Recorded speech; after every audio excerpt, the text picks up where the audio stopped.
Hi, so we're going to finish up talking about color today. And it's the last of our elements. So let's get started here. And here we go. So what I want you to know is that there are two different color types. And we call one subtractive color. And this would be mixtures of color that are reflected. The primaries there are what we're used to thinking of as primaries, the red, the yellow, and the blue. And alternatively, you've got additive mixtures, and these are the primaries of red, blue, and green. So these are projected colors. So this is the difference between looking at like the cushion we saw in another slide, and we're seeing the color that's being reflected back to our eyes versus having something like theater lights projected towards our eyes, or like your phone, the light is being projected towards your eyes. So they have different primary colors. So with the primaries for subtractive color, we can get any color out of these three primaries, like yellow and red, we can get orange, and that's a secondary. With additive colors, things are a little weird. You can get white by adding them all together. Um, to me, it's kind of counterintuitive how you can add red to green in an additive color mixture and get yellow. And this has a lot to do with the way our eyes work, a lot of biological stuff happening there. Um, so I want you to see how adding all the colors together in a subtractive mixture makes brown or black. In practice, it makes a brown, really, because pigments aren't perfect. So you can think of it as subtracting down to black, and additive color as adding up to white. So when we see all of the additive colors together, you get white light. So again, additive color is projected or produced and adds up to white. Subtractive color reflects light and mixing them all makes black. So light mixtures of color are natural or artificially produced that when added together make white. So add equals. So for example, natural and artificial light sources like computer monitors, TV screens, theatrical lights, the sun, iPhones, what have you. Any time that light is being projected straight into your eyes or straight onto a neutral surface. And subtractive mixtures, pigment mixtures. That's key. These are pigment mixtures that when combined together absorb more and more light, making black. Plus plus plus equaling black. So for example, the surface coloration made up of natural or artificial pigments like paint or natural pigments. Subtractive color like paint can work both as pure mixture and optical mixture. And I want you to watch this video about the difference between optical and what we would call atomic mixing. So optical mixing would be when we see light bounced around. And atomic mixing is also called mechanical mixing, when we see light that has been mixed together or paints that have been mixed together and reflected back to us. Here's another one that will be interesting for you to watch. So here we've got the subtractive color wheel, so the artist's color wheel. The primaries of red, yellow, and blue. Primary, primary, primary. So primaries, there's nothing you can mix together to get red. There's nothing you can mix together to get primary of yellow. Nothing you can mix together to get blue. Secondary colors can be made, however. So we mix the primary red together with the primary blue and we get violet. So that's a secondary color. Similarly, we can mix red with yellow and get the secondary color of orange. Or we can mix blue and yellow and get the secondary color of green. And this goes further to a third level, which is tertiaries. And so that's where we can mix that primary like red and the secondary like orange and get a third or tertiary color like red-orange.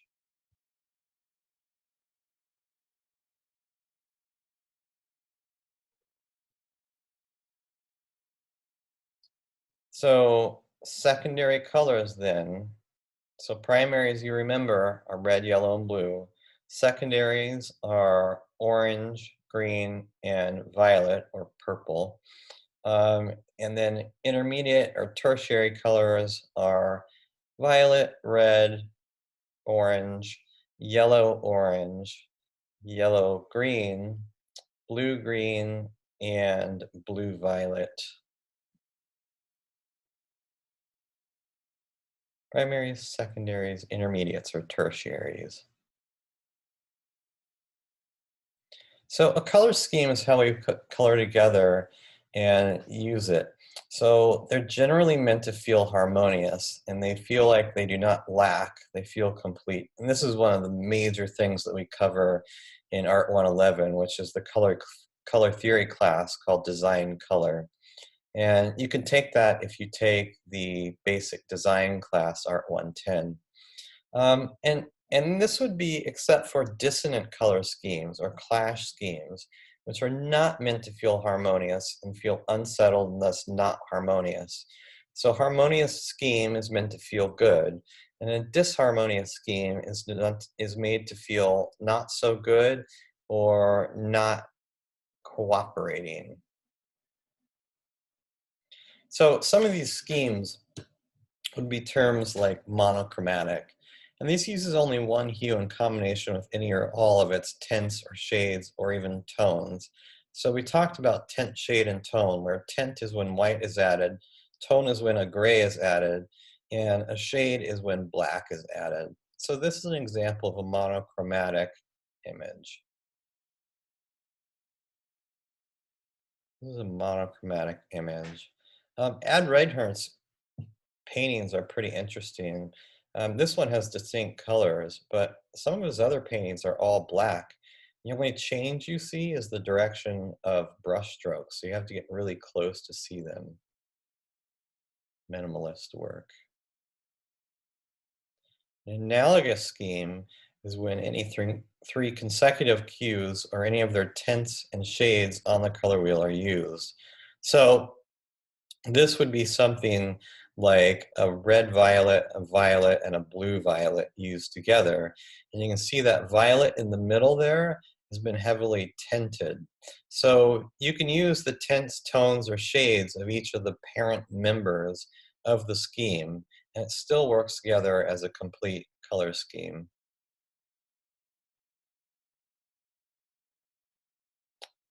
So an analogy is three colors right next to each other. Here we go. Red. I suppose you'd call this red-orange and orange and yellowish orange. Joseph Albers is another Bauhaus educator. We'll look at some slides about him in a while. Now, a primary or triad color scheme is probably the most common, as this is when you make a whole work just using the red, yellow, and the blue. We call it a triad because there are three colors involved.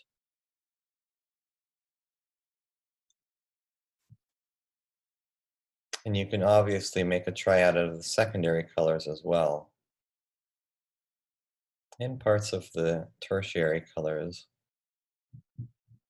So here we've got red, yellow, and blue in different tints and tones of shades of each.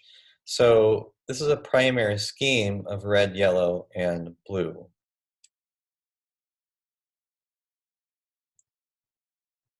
So here we've got a triad made up of secondary colors: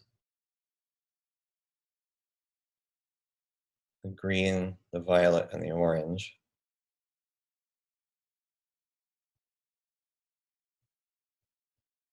And we can do it with some of the tertiaries as well. As long as they are equidistant on the color wheel. So if you look at the color wheel on the bottom right, you can see that as long as the colors are equidistant from each other, so we've got that heavily tinted red-violet on the upper right, then we've got yellow-orange in the middle, and then we've got a blue-green on the left.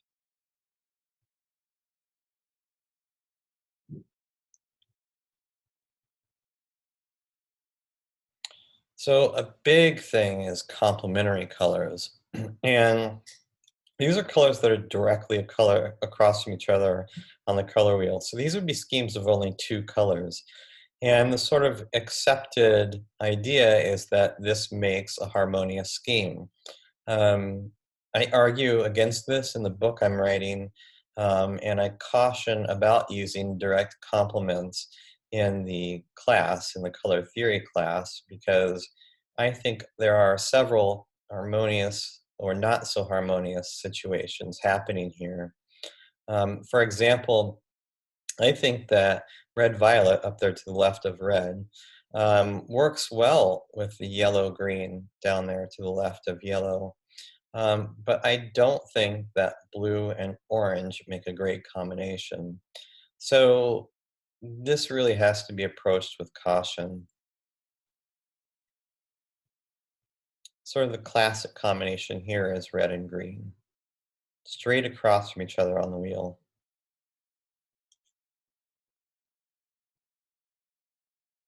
So this reddish, purplish, pinkish color sits somewhere between the red, violet, and red. And the green sits somewhere between green and sort of a bluish green. Um, but you can see here the complementary system. Complements appear to be the most dramatic of the color schemes. They have the most energy involved because you're using just exact opposites on the color wheel.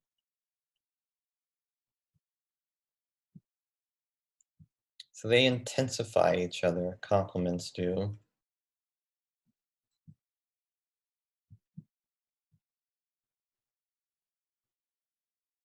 So they intensify both their relative values and their relative saturations. So we can see that up at the top, the red and green combination appear brighter, whereas down below, where we don't have a complementary system working, they both feel kind of darker. The red on the top is the same as the red on the bottom, but it appears darker. So there's less a feeling of contrast happening as up above where we've got red and green. So here's Joseph Albers again, and maybe you've seen some of this before. Um, on the upper few panels, the center squares all appear to be different colors, but in reality they're all the exact same colors. And he's using something called the Bezold effect. This is the idea that color will be pushed around by its neighboring colors. We saw this a little bit when we were working on the last slide and looking at how red combined with green has a certain effect that differs from when you put red next to another color. And down below, we've got two different center squares that are appearing to be the same. And we go into this a little bit again deeper in the color theory class. It's just a really interesting effect. So a lot of you may have heard of afterimage, and this is Chevreul again. So he studied this whole phenomena and then based his color system on this. When you get a chance, when you go through the PDFs, you should try this out, where you stare at that center dot on this image for, 30 seconds, and then you look away at a bright wall real fast, you will see the opposite of each of these colors, the complements of each of these colors, and you'll see a regular colored flag on the white wall. So that's after image.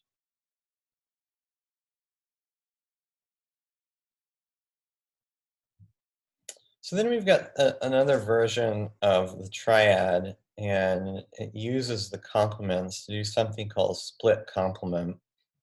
This is where you use a hue like the orange and oppose it by the two neighbors of its would-be complement. So a complement would be orange and blue.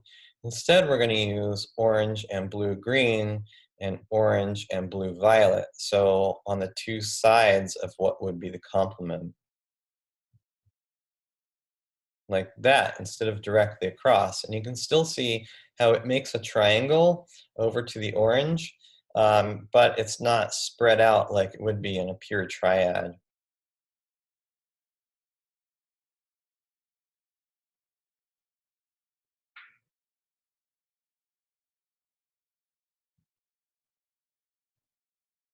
And here we've got that tint of orange, and then the blue violet and the blue green happening. So these can make some pretty intense scenes, but they're not as active as a pure complement scheme.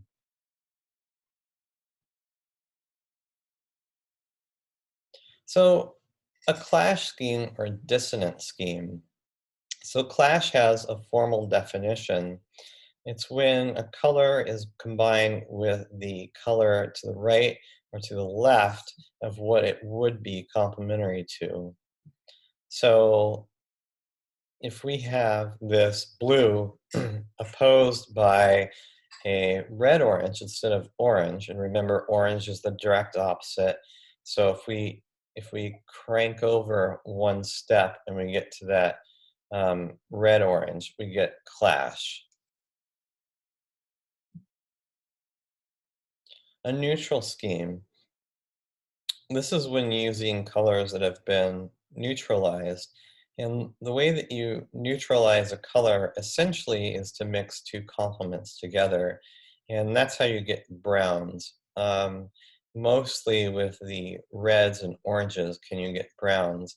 And you can use a slight bit of their opposing colors, or you could just tone them all the way down. And so what we end up getting is something a lot like an analogy, where we could use any of these browns and reddish browns together, and we'd feel like we had a settled scheme. So again, to neutralize or break a color, you add a small amount of its complement. The result is a neutralized or less saturated color. And you can also neutralize colors by adding black, but the results are duller. So adding black is kind of like hitting it with a hammer. The resulting brown would be more dark than a brown you may be after. And many of you have probably also experienced, if you've ever mixed paint before, if you mix black paint together with yellow paint, you end up getting a green. Even with brown or with orange and you add black, you end up getting this greenish color. So adding black or shading has to be done very carefully before it turns to an actually a different color altogether. In fact, in my painting class, I emphasize not even having tubes of black. So that forces you have to cross over to use something like violets to make a yellow deeper. That way you're not adding black and sort of killing off an area of the painting.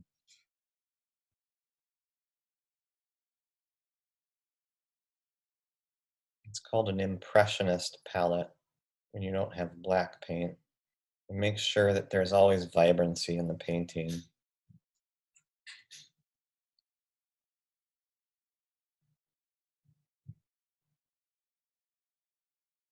We neutralize that red just a little bit, made it rustier by adding a little bit of green.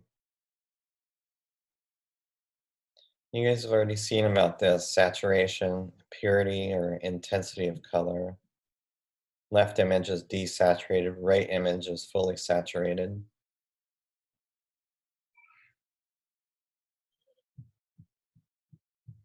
So when we're determining this overall sort of paint scheme you've got, we use the term palette. So you could describe an artist's palette by what colors they use, what color scheme they stick to. Darker palette, lighter palette, reds and browns and deep greens, or yellows and light tans. There's that painting again. A lot going on here. So this actually makes up a very interesting color scheme called a pentad. And we don't even try to work with this in class because it gets so complex.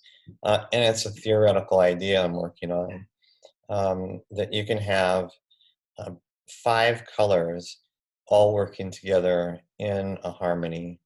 And you can see from the slide, these are all of the colors in the slide. These are all the hues in the slide, these 5. And all the other colors are made up by tints, tones, and shades of those primary hues. Not primary, I shouldn't confuse you, but main hues. So all of this variety of color just comes from 5 main hues.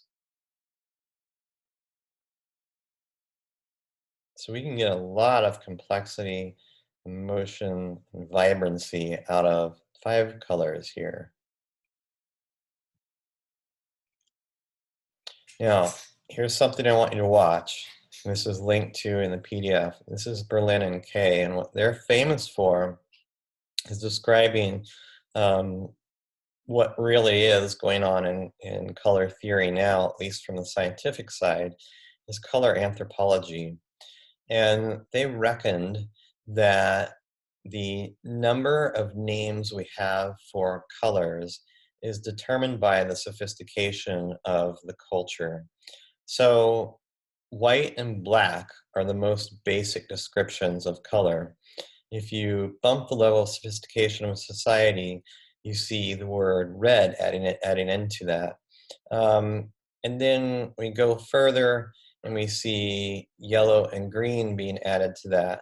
And we go even further as a culture evolves, we see blue being added to that, and then brown. So this is the number of colors that they use by name to describe something. So you can imagine a very primitive culture might only have words for white and black and red. And so anything that is not white or not black might be called a version of red. So that is way different than the way we use words for color. And obviously we've got lots and lots of names for the colors that we see. But the interesting thing is, this really does pan out. They got a lot of flack for this early on, but even later studies found that what they were saying seems to be true. So definitely watch that short video. And definitely watch this one. This one's fantastic. It's about the use of color in film. It is really great. I highly recommend it. So watch that for sure. So to recap, elements of art: line, value, shape, mass or volume or form, space, color, and texture. So that's all for now. We will go on to principles next lecture.